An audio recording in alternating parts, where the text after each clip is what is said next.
जय श्री राम प्रिय दर्शक बंधु।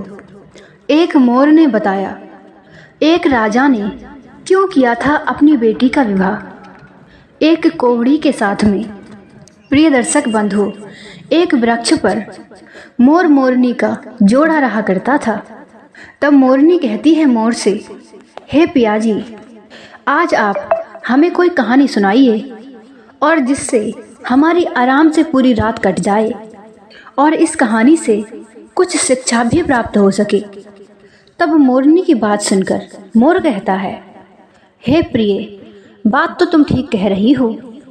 कहानी के माध्यम से तुम्हें कुछ शिक्षा भी प्राप्त हो जाएगी और ये रात भी बड़ी आसानी से कट जाएगी। प्रिय दर्शक बंधु, तब मोर कहता है, हे प्रिय, आज तुम्हें मैं एक ऐसी कहानी सुनाऊंगा। एक ऐसा राजा हुआ था जिस राजा ने अपनी ही सगी बेटी का विवाह एक कोहड़ी असहाय व्यक्ति के साथ में किया था। आखिर वो विवाह क्यों किया था? तो हे प्रिय, मैं तुम्हें इस कहानी से अवगत कराने जा रहा हूँ। पर कहानी को आरंभ करने से पहले तुम्हें मेरी कुछ शर्तें मंजूर हों। तब मोरनी ने कहा, कहिए आपकी क्या शर्तें हैं? तब मोर कहने लगा कि जब तक मैं कहानी सुनाऊंगा तब तक तुम्हें इस कहानी के लिए बड़े ध्यान से सुनना है और मन लगा करके सुनना है। तब मोरनी कहती है, हे पिया, बस आप कहानी सुनाइए। मैं आपके द्वारा बताई गई इस कहानी के लिए बड़े ही ध्यान से सुनूंगी। तब मोर कहानी को शुरू करता है। दोस्तों, कहानी शुरू करने से पहले मेरा आप सभी से एक निवेदन है, आप भी इस कहानी के लिए बिना स्किप किए पूरा ज़रूर सुनें। और अभी तक आपने चैनल सब्सक्राइब नहीं किया है तो चैनल के लिए भी सब्सक्राइब कर लें, बेल आइकन को ऑन कर दें, क्योंकि हम हर रोज़ आपके लिए ऐसी ही ज्ञानवर्धक अलग अलग कहानियाँ लेकर आते हैं और उनका नोटिफिकेशन आपके पास सबसे पहले पहुंच सके। तो आइए दर्शकों, शुरू करते हैं यह छोटी सी ज्ञानवर्धक कहानी। और दर्शक बंधु, जो भी भगवान श्री राम का सच्चा भक्त है वो कमेंट में जय श्री राम अवश्य लिख दें। किसी नगरी में प्रताप सिंह राजा राज्य करते थे। राजा प्रताप सिंह जो थे वो बड़े ही कठोर और अहंकारी राजा थे। राजा प्रताप सिंह के राज्य में किसी के लिए भी किसी देवी देवता की पूजा करने की कोई अनुमति नहीं थी। राजा प्रताप सिंह का यही कहना था, हमारे राज्य में जितनी भी प्रजा है वो सिर्फ मेरा ही गुणगान करे, मेरी ही पूजा करे, वो मुझको ही भगवान माने, क्योंकि अपनी प्रजा का पालनहार तो मैं ही हूँ, मैं ही सबका भाग्य विधाता हूँ। दोस्तों, अब तो ऐसी घोषणा सुनने के बाद में प्रजा के लोग बहुत ही ज़्यादा दुखी रहते थे। किसी में इतनी सामर्थ्य नहीं थी कि राजा के खिलाफ जा सके। अगर यदि कोई राजा का सामना भी करना चाहता था तो राजा उसको तुरंत ही अपनी जेल में बंद करवा देते थे। राजा 4 सुंदर राजकुमारियां भी थीं और राजा प्रताप सिंह अपनी बेटियों से भी अक्सर यही कहते थे कि हे पुत्रियों, मैं ही तुम्हारा भाग्य विधाता हूँ, मैं ही तुम्हारा भगवान हूँ और मेरी ही वजह से तुम अपना जीवन इतने अच्छी तरीके से जी रही हो। लेकिन राजा प्रताप सिंह की जो छोटी वाली बेटी थी वो बड़ी ही स्वाभिमानी थी, वो बड़ी ही बुद्धिमान थी। वो जानती थी हमारे पिता अहंकारी हैं, राज्य की प्रजा और हमसे बड़ी हमारी बहन हमारे पिता के अहंकार के नीचे ही अपने जीवन के लिए व्यतीत कर रहे हैं। लेकिन वो बेचारी चाहते हुए भी कुछ नहीं कर पाती थी। एक दिन राजा प्रताप सिंह अपनी चारों बेटियों को अपने पास में बुलाकर कहते हैं, हे बेटियों, तुम चारों किसके भाग्य का खाती हो? आखिर तुम्हारा भाग्य विधाता कौन है? दर्शक बंधु, राजा की बात सुनकर के राजा की 3 बड़ी बेटियां कहने लगी, हे पिताजी, इसमें पूछने वाली क्या बात है? हमारे भाग्य विधाता तो सिर्फ आप ही हैं और आपकी वजह से हमें सुख समृद्धि से वैभवशाली जीवन व्यतीत कर रहे हैं।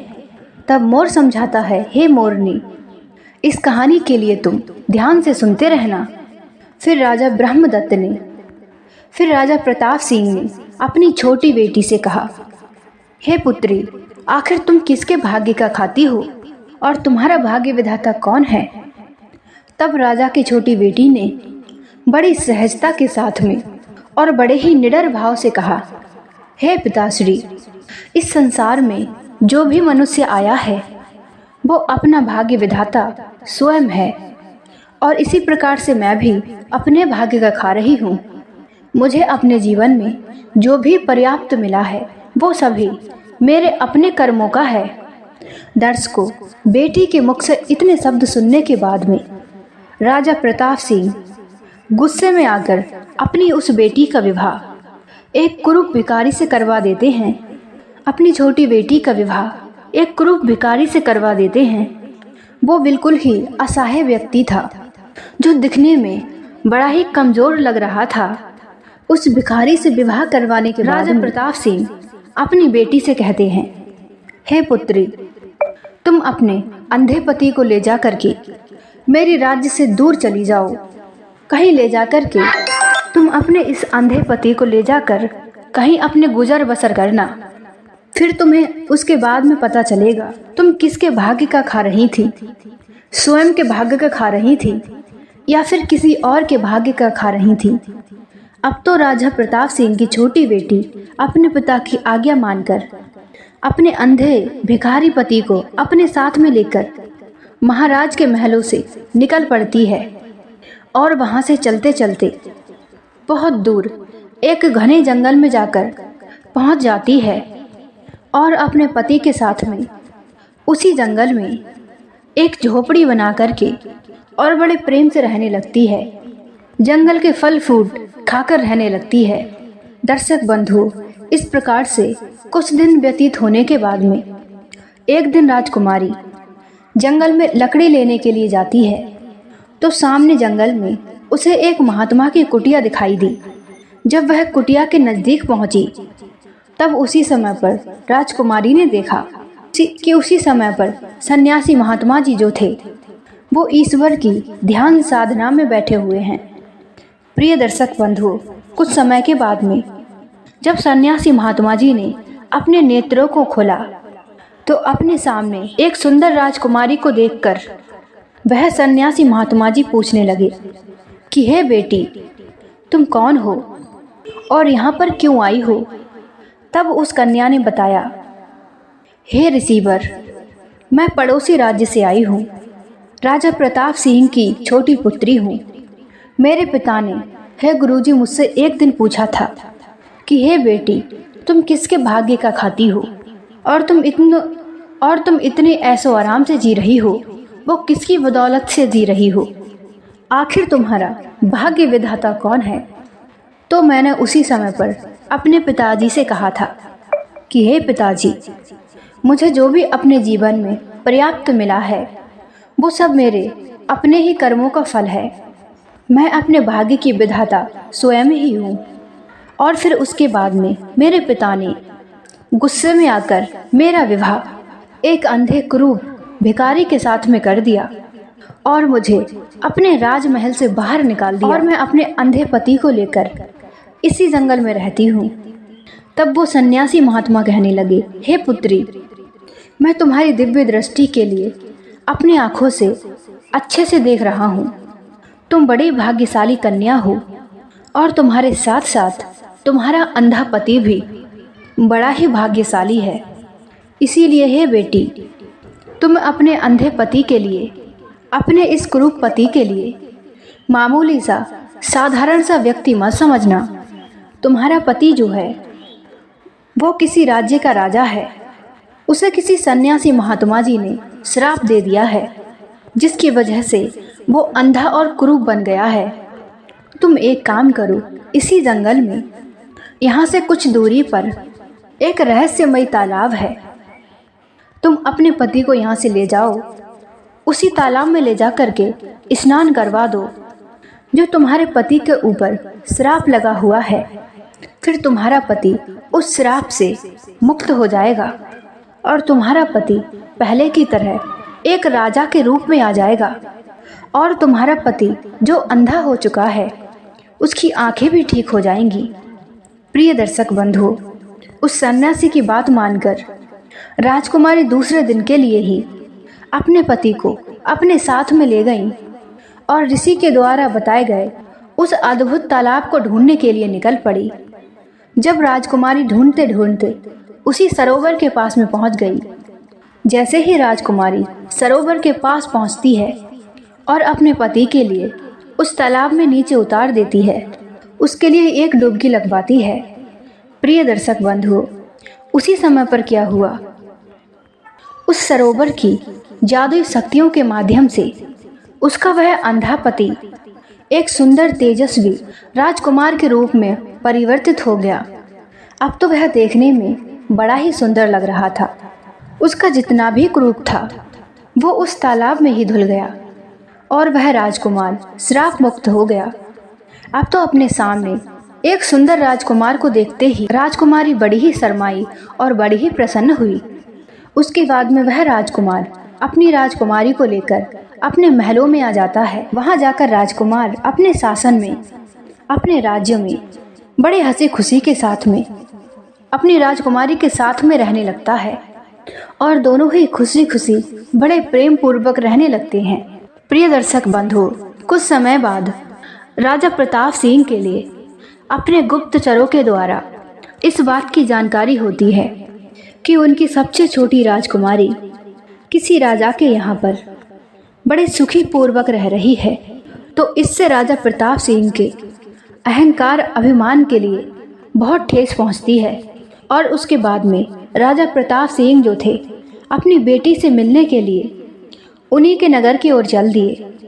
इधर राजकुमारी ने अपने पिता को अपने महलों में बैठा हुआ देखा तो पिता को देखते ही राजकुमारी बड़ी ही प्रसन्न हुई। उसने अपने पिता का बड़ा ही आदर सम्मान किया। दर्शक बंधुओं, तब राजा प्रताप सिंह जो थे अपनी छोटी बेटी के ऐसे सम्मान को देखते ही स्वयं के लिए बड़ा ही कोस रहे थे, स्वयं पर बहुत ही ज़्यादा लज्जित हुए। अब तो राजा प्रताप सिंह सोचने लगे, मैंने अपनी बेटी की शादी अपने अहंकार के वश में होकर एक गरीब असहाय अंधे व्यक्ति के साथ में उसका विवाह कर दिया था और अपने महल से इसी बेटी के लिए मैंने निकाल दिया था और आज मेरी उसी बेटी ने बिना किसी शिकायत के आज मेरे आने पर मेरा कितना सम्मान किया है, कितना सेवा सत्कार किया है। प्रिय दर्शक बंधु, फिर अचानक से वो सन्यासी महात्मा जी उसी राजकुमारी के महलों में प्रकट हो जाते हैं जिन्होंने राजकुमारी के लिए उसके पति को सरोवर में स्नान करने के लिए बताया था। जब राजा प्रताप सिंह ने अपनी पुत्री के महल में एक परम तेजस्वी सन्यासी को देखा तो उन्होंने झुककर प्रणाम किया। तब उसी समय पर सन्यासी महात्मा राजा प्रताप सिंह से कहने लगे, हे राजन, इस मायावी संसार में हर एक मनुष्य अपने कर्मों की बदौलत ही अच्छा या बुरा खुद ही स्वयं प्राप्त करता है। इस पृथ्वी लोक पर कोई दूसरा व्यक्ति किसी दूसरे व्यक्ति का भाग्य विधाता नहीं होता है, उसके भाग्य का अधिकारी नहीं बन सकता। हर व्यक्ति अपने भाग्य के लिए अपने कर्मों से लिखता है। भगवान श्री कृष्ण ने भी श्रीमद् भागवत गीता में अर्जुन के लिए समझाया है, हे अर्जुन, इस संसार में यदि कोई इंसान यह सोचता है किसी दूसरे व्यक्ति की वजह से हमें दुख मिला है, अगर यदि मैं किसी के भाग्य विधाता हूँ, अगर मैं किसी का भाग्य विधाता हूँ तो वह गलत सोचता है। यह सृष्टि हर मनुष्य के उसके कर्मों के आधार पर उसके भाग्य का निर्माण कर रही है। इसीलिए कोई भी मनुष्य अपने अच्छे बुरे कर्मों के द्वारा अपने भाग्य को सही करने के लिए इस सृष्टि में पूरी तरीके से स्वतंत्रता है। प्रिय दर्शक बंधुओं, सन्यासी महात्मा की उन वचनों को सुनने के बाद में अब तो राजा प्रताप सिंह के अहंकार के लिए उसके अहंकार का ठिकाना नहीं रहा, बिल्कुल ही चूर चूर हो गया। तब राजा प्रताप सिंह उन सन्यासी महात्मा से कहने लगी, हे सन्यासी महात्मा जी, आपकी इन अनमोल बातों से मेरा हृदय एकदम से जर्जर हो गया है और कृतालित हो चुका है और अब मैं अपने अहंकार के कारण अपने जीवन में किए गए उन बुरे कर्मों को अब उनका सर्वनाश करना चाहता हूँ, उनका मैं प्रायश्चित करना चाहता हूँ। यदि प्रभु आप कृपया करके हमारे राजमहलों में चलें तो और कुछ दिन हमारे राजमहल में ही ठहरें, तो हम पर आपकी बड़ी ही कृपा होगी और आप अपनी सेवा करवाने का यह फल हमें वरदान में दें, तो इससे हमारे मन के लिए बड़ी ही शांति मिलेगी। प्रिय दर्शक बंधुओं, सन्यासी महात्मा की अनुमति मिलने पर राजा प्रताप सिंह उन सन्यासी महात्मा को अपने साथ में लेकर अपने महलों में चले आए और अपने महलों में आते ही उन्होंने आदेश दिया कि हमारे जेल में जितने भी बंद कैदी हैं उन सभी कैदियों के लिए आज़ाद किया जाए। उसके बाद में राजा प्रताप सिंह ने ऐलान करवा दिया कि आज के बाद में हमारे राज्य में हर व्यक्ति पूरी आज़ादी के साथ में अपना जीवन व्यतीत करेगा।